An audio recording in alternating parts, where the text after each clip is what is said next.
ಬಡವರ ಮನೆಗೆ ದಯ ಮಾಡಮ್ಮ ಅಮ್ಮ ಬಾರಮ್ಮ ಬಡವರ ಮನೆಗೆ ದಯ ಮಾಡಮ್ಮ. Hi friends, welcome to my channel. ಇವತ್ತು ಗಣಪತಿಯ 5ನೇ ದಿನ. ಗಣಪತಿಯನ್ನು ಎಬ್ಬಿಸಿ ಲಕ್ಷ್ಮಿಯನ್ನು ಕೂರಿಸುವಂತಹ ದಿನ. ಕೆಲವೊಬ್ಬರು ಮನೆಯಲ್ಲಿ ಪದ್ಧತಿ ಇರುತ್ತೆ, ಕೆಲವೊಬ್ಬರು ಮನೆಯಲ್ಲಿ ಇರೋದಿಲ್ಲ. ನಾನು ನಮ್ಮ ಮನೆಯಲ್ಲಿ ಬೇಗನೆ ಕೆಲಸ ಮುಗಿಸ್ಕೊಂಡು ನಮ್ಮ ಸಿಸ್ಟರ್ ಮನೆಗೆ ಬಂದಿದ್ದೀನಿ. ಅವರ ಹತ್ರ ಗಣಪತಿಯನ್ನು ಎಬ್ಬಿಸಿ ಲಕ್ಷ್ಮಿಯನ್ನು ಕೂರಿಸ್ತಾರೆ. ಹಾಗಾಗಿ ಇವಾಗ ಎಲ್ಲ ಕೆಲಸನ ಸ್ಟಾರ್ಟ್ ಮಾಡ್ಕೊಂಡಿದ್ದೀವಿ. ನೀವು ನೋಡ್ತಾ ಇದ್ದೀರಾ, ಇಲ್ಲಿ ಲಕ್ಷ್ಮಿಯನ್ನು ಕೂರಿಸೋದಕ್ಕೆ ಕೆಲವೊಂದು ತಯಾರಿಯನ್ನು ನಮ್ಮ ಅಕ್ಕನ ಮಗಳು ಮಾಡಿ ಕೊಡ್ತಾ ಇದ್ದಾಳೆ.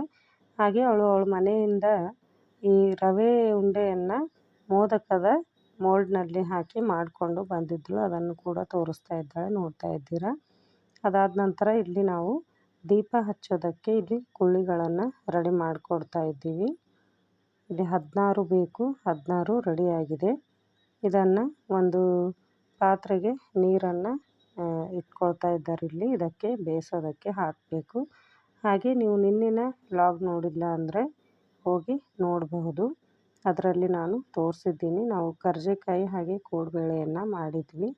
ಇವತ್ತಿನ ದಿವಸ ಎಲ್ಲ ಮತ್ತೆ ಫ್ರೆಶ್ ಆಗಿ ದೇವರಿಗಾಗಿ ನೈವೇದ್ಯಕ್ಕಾಗಿ ನಾವು ಮಾಡ್ಕೊಳ್ಬೇಕಾಗುತ್ತೆ. ಹಾಗಾಗಿ ಎಲ್ಲನೂ ಸ್ವಲ್ಪ ಸ್ವಲ್ಪ ಇವತ್ತು ಕೂಡ ಮಾಡ್ಕೊಳ್ತಾ ಇದ್ದೀವಿ. ಇಲ್ಲಿ ನೀರಿಗೆ ಬೇಯಿಸೋದಕ್ಕೆ ಹಾಕ್ಕೊಳ್ತಾ ಇದ್ದಾರೆ ನೋಡಿ. ಒಂದು 5 ನಿಮಿಷ ಬೇಯಿಸ್ಕೊಂಡ್ರೆ ಸಾಕು, ರೆಡಿ ಆಗುತ್ತೆ. ಇದನ್ನು ಗೋಧಿ ಹಿಟ್ಟಲ್ಲಿ ಮಾಡ್ತಾರೆ. ನೀವು ಕೂಡ ಇದೇ ಥರ ಮಾಡ್ತೀರಾ ಅಥವಾ ಇಲ್ಲ ಅನ್ನೋದು ಕಮೆಂಟ್ ಮೂಲಕ ತಿಳಿಸಿ. ಇಲ್ಲಿ ನೋಡಿ, ಒಂದು 5 ನಿಮಿಷ ಆಗಿದೆ. ಇದನ್ನು ಒಂದು ಸ್ಟ್ರೈನರ್ಗೆ ಹಾಕೊಳ್ತಾ ಇದ್ದಾರೆ. ಇವಾಗ ನೀರೆಲ್ಲವನ್ನು ಸಪ್ರೇಟಾಗಿ ತೆಗಿಬೇಕಾಗುತ್ತೆ.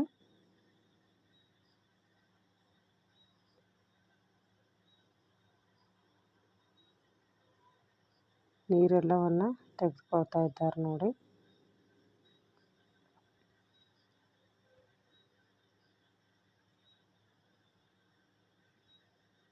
ಹಬ್ಬ ಅಂತಂದರೆ ಇಲ್ಲಿ ನೋಡಿ, ನಮ್ಮ ತಾಯಿ ಕೂಡ ರೆಡಿಯಾಗಿದ್ದಾರೆ.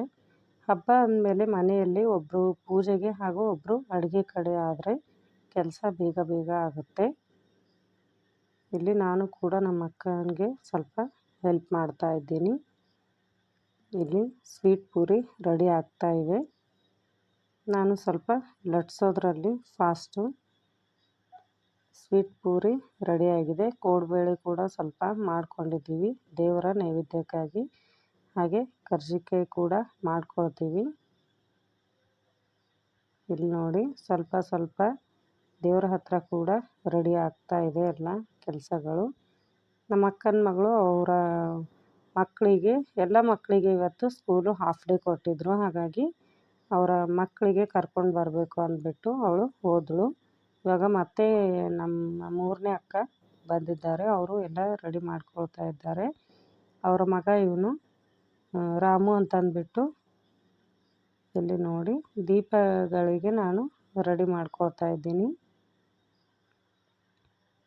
ಹಬ್ಬದ ದಿನಗಳಲ್ಲಿ ಎಷ್ಟು ಕೈಗಳಿದ್ರೂ ಕೂಡ ಕೆಲಸ ಆಗೋದಿಲ್ಲ.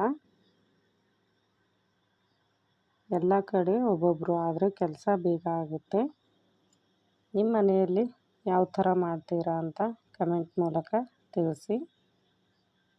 ನಾವು ಹಿಂದಿನ ಲಾಗಲ್ಲೇ ಹೇಳಿದ್ದೀನಿ, ನಾವು ಒಬ್ಬರ ಮನೆಯಲ್ಲಿ ಏನಾದರೂ ಇದ್ದರೆ ಎಲ್ಲರೂ ಸೇರಿಕೊಂಡು ಹೆಲ್ಪ್ ಮಾಡಿ ಇದೇ ಥರ ಮಾಡ್ಕೊಳ್ತೀವಿ. ಯಾವುದೇ ಫಂಕ್ಷನ್ ಇರಲಿ ಅಥವಾ ಯಾವುದೇ ಕಾರ್ಯಕ್ರಮ ಇರಲಿ, ಯಾವುದೇ ಈ ಥರ ಹಬ್ಬದ ದಿನಗಳಲ್ಲೂ ಕೂಡ ಯಾರ ಮನೆಯಲ್ಲಿ ಆಚರಣೆ ಇರೋದಿಲ್ಲ, ಅವರು ಆಚರಣೆ ಇದ್ದವರ ಮನೆಗೆ ಬಂದು ಮಾಡ್ಕೊಳ್ತೀವಿ. ಎಲ್ಲರ ಮನೆಯಲ್ಲಿ ಇದ್ದಾಗ ಯಾರದವರ ಮನೆಯಲ್ಲಿ ಮಾಡ್ಕೊಳ್ತೀವಿ. ವಿಡಿಯೋ ಇಷ್ಟ ಆಗ್ತಾ ಇದ್ದರೆ ಒಂದು ಲೈಕನ್ನು ಮಾಡಿ. ನೀವು ಲೈಕ್ ಮಾಡೋದ್ರಿಂದ ನನಗೆ ಮುಂದೆ ವಿಡಿಯೋ ಮಾಡೋದಕ್ಕೆ ಇಂಟ್ರೆಸ್ಟ್ ಬರುತ್ತೆ. ಹಾಗೆ ನನಗೂ ಕೂಡ ಖುಷಿ ಆಗುತ್ತೆ. ಇಲ್ಲಿ ಎಲ್ಲ ರೆಡಿಯಾಗಿದೆ. ಇವಾಗ ಅಡುಗೆಯಲ್ಲಿ ಒಂದು ಫ್ರೈಡ್ ರೈಸ್, ಹಾಗೆ ಸ್ವೀಟ್ ಪೂರಿ, ಕರ್ಜಿಕಾಯಿ, ಕೋಡುಬೇಳೆ, ಸ್ವಲ್ಪ ಸೇವನ್ನು ಹಾಕ್ಕೊಂಡಿದ್ದಾರೆ. ಹಾಗೆ 16 ಥರದ ತರಕಾರಿಯ ಪಲ್ಯವನ್ನು ಕೂಡ ರೆಡಿ ಮಾಡಿಕೊಂಡಿದ್ದಾರೆ. ಎಲ್ಲ ಆದ ನಂತರ ಇವಾಗ ಪೂಜೆ ಕೂಡ ಮಾಡಿದ್ರು.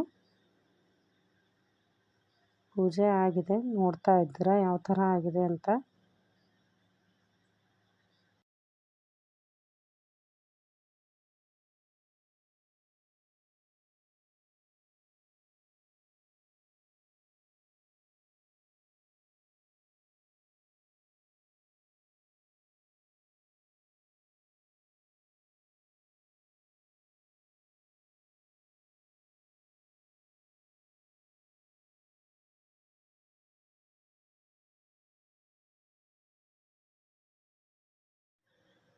ಹಾಗೆ ಹೆಣ್ಮಕ್ಳು ಅಂದಮೇಲೆ ಆರತಿ ಹಾಡು ಒಂದು 5 ಹಾಡನ್ನಾದರೂ ಬರಬೇಕು. ಎಲ್ರಿಗೂ ಬರೋದಿಲ್ಲ, ಆದರೆ 5 ಹಾಡನ್ನಾದರೂ ನಾವು ಕಲೀಲೇಬೇಕು. ಇವಾಗ ನಮ್ಮ ಅತ್ತಿಗೆಯನ್ನು ಬರೋ ದಾರಿ ನೋಡ್ತಾ ಇದ್ವಿ. ಅವ್ರಿಗೆ ಸ್ವಲ್ಪ ಲೇಟ್ ಆಗ್ತಾಯಿತ್ತು, ಹಾಗಾಗಿ ಸ್ಟಾರ್ಟ್ ಮಾಡಿದ್ವಿ. ಸ್ಟಾರ್ಟ್ ಮಾಡಿದ ತಕ್ಷಣ ಅವರು ಕೂಡ ಬಂದು ಜಾಯ್ನ್ ಆದರು. ಯಾರ ಮನೆಗೆ ಹೋದರೂ ಕೂಡ ಪೂಜೆ ಮಾಡುವಾಗ ಹಾಡೋದಕ್ಕೆ ನೀ ಹಾಡು ಅಂತ ಹೇಳೋದನ್ನೇ ನೋಡ್ತಾ ಇರ್ತೀವಿ. ಒಂದು 5 ಹಾಡನ್ನಾದರೂ ನಾವು ಕಲಿಬೇಕು ಅಲ್ವಾ. ಇವಾಗ ನಮ್ಮ ಅತ್ತಿಗೆಯನ್ನು ಹಾಡ್ತಾರೆ, ಕೇಳಿಸ್ಕೊಳ್ಳಿ.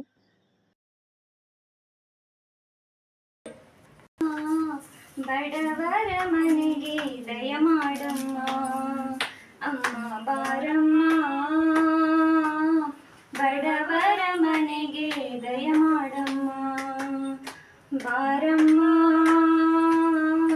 ಬಡವರ ಮನೆಗೆ ದಯ ಮಾಡಮ್ಮ ಅಮ್ಮ ಬಾರಮ್ಮ, ಬಡವರ ಮನೆಗೆ ದಯ ಮಾಡಮ್ಮ. ಲಕ್ಷ್ಮೀ ಮಹಾಲಕ್ಷ್ಮೀ,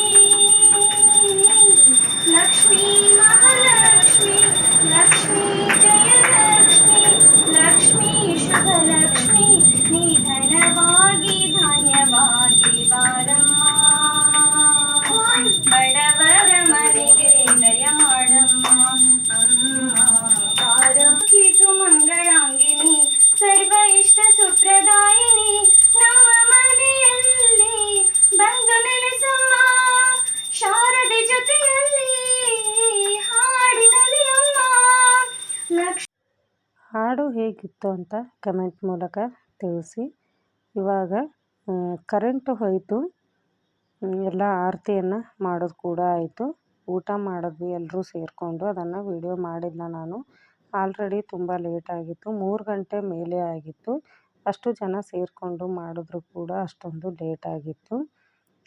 ನಿಮ್ಮ ಮನೆಯಲ್ಲಿ ಯಾವಾಗ ಪೂಜೆಯನ್ನು ಮಾಡಿದ್ರಿ, ಯಾವ ಥರ ಮಾಡಿದ್ರಿ, ಹಬ್ಬ ಯಾವ ಥರ ಆಯಿತು ಅಂತ ಕಮೆಂಟ್ ಮೂಲಕ ತಿಳಿಸಿ. ಹಾಗೆ ವಿಡಿಯೋ ಇಷ್ಟ ಆಗಿದೆಯೋ ಅಥವಾ ಇಲ್ಲ, ಯಾವ ಥರ ಮಾಡ್ಬೋದು ವಿಡಿಯೋ ಅಂತ ನೀವು ನನಗೆ ನಿಮ್ಮ ಅನಿಸಿಕೆಯನ್ನು ತಿಳಿಸ್ಬೋದು.